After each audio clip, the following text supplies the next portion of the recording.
সাৱধান, বনকৰ মহিলাৰ বেশত গুৱাহাটীত ঘূৰিছে ডকাইত।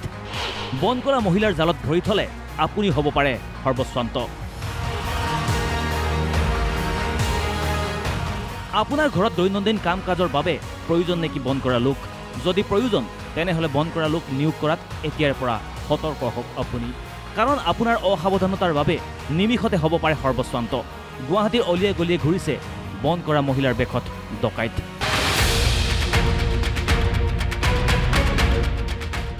নুনমাটি, ফাঁচী বজাৰ, বিৰুবাৰী আৰু বশিষ্ঠ অঞ্চলৰ ডকাইতি কাণ্ড। মঙলবাৰে নুনমাটি আৰক্ষীৰ জালত পৰে এগৰাকী বন কৰা মহিলা।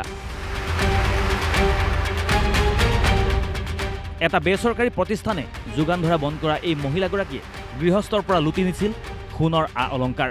ৰীনা বেগম নামৰ মহিলাগৰাকীয়ে লুটি নিয়া সোণৰ অলংকাৰ বিক্ৰী কৰিছিল দীপজ্যোতি দাস নামৰ এইজন লোকক। আৰক্ষীয়ে দুয়ো অভিযুক্তক গ্ৰেপ্তাৰ কৰি অব্যাহত ৰাখিছে তদন্ত।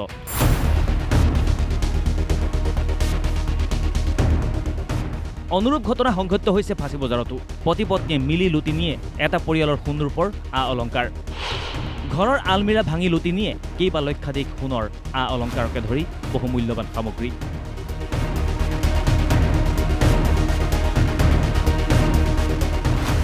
পৰিয়ালটোৰ সৈতে সংঘটিত এই কাণ্ডৰ পাছতে কাষ চাপে ফাঁচী বজাৰ আৰক্ষীৰ। আৰক্ষীয়ে ঘটনা তদন্ত কৰি সংগ্ৰহ কৰে CCTV ভিজুৱেলছ। তেতিয়া আৰক্ষীৰ সন্দেহ উপজে বন কৰা মহিলাগৰাকীৰ ওপৰত। কিন্তু পৰিয়ালটোৰ ঘৰত ভুৱা নাম ঠিকনাৰে নিযুক্তি হৈছিল মহিলাগৰাকী। ঘটনাৰ 3 দিন পূৰ্বে হঠাৎ কামলৈ অহা বাদ দি মোবাইল বন্ধ কৰি ৰাখিছিল মহিলাগৰাকীয়ে। অৱশ্যে মহিলাগৰাকীয়ে গৃহস্থক দিয়া মোবাইল ফোন নম্বৰ ট্ৰেছ কৰি আৰক্ষীয়ে লাভ কৰে ক্লু। লগে লগে ফাঁচী বজাৰ আৰক্ষীয়ে গড়চুকৰ পৰা আটক কৰে ভূপেন কুমাৰ সিং নামৰ এইজন লোকক। ভূপেনৰ স্বীকাৰোক্তিত আৰক্ষীয়ে আটক কৰে জোনালী নামৰ মহিলাগৰাকীক। আৰক্ষীৰ জেৰাত জোনালীয়ে স্বীকাৰ কৰে নিজৰ পৰিচয়ৰ কথা। ভূপেনৰ সৈতে বৈবাহিক সম্পৰ্ক থকা জোনালীৰ প্ৰকৃত নাম দীপালী দাস। কিন্তু ভিন্ন ঘৰত ছদ্ম নামেৰে কামত নিয়োগ হয় মহিলাগৰাকী। অৱশ্যে জোনালী ওৰফে দীপালীয়ে স্বীকাৰ কৰে লুটপাটৰ সকলো কথা। পৰিয়ালটোৰ পৰা লুটি নিয়া অলংকাৰ 3 লাখত বিক্ৰী কৰিছিল বৰ্ণিহাটত। ভৰত সোণাৰ নামৰ এগৰাকী লোকক গহনাৰ বিপণীত বিক্ৰী কৰিছিল সোণৰ অলংকাৰখিনি। অৱশেষত গহনা বিপণীখনৰ স্বত্বাধিকাৰী ভৰত সোণাৰকক গ্ৰেপ্তাৰ কৰে আৰক্ষীয়ে।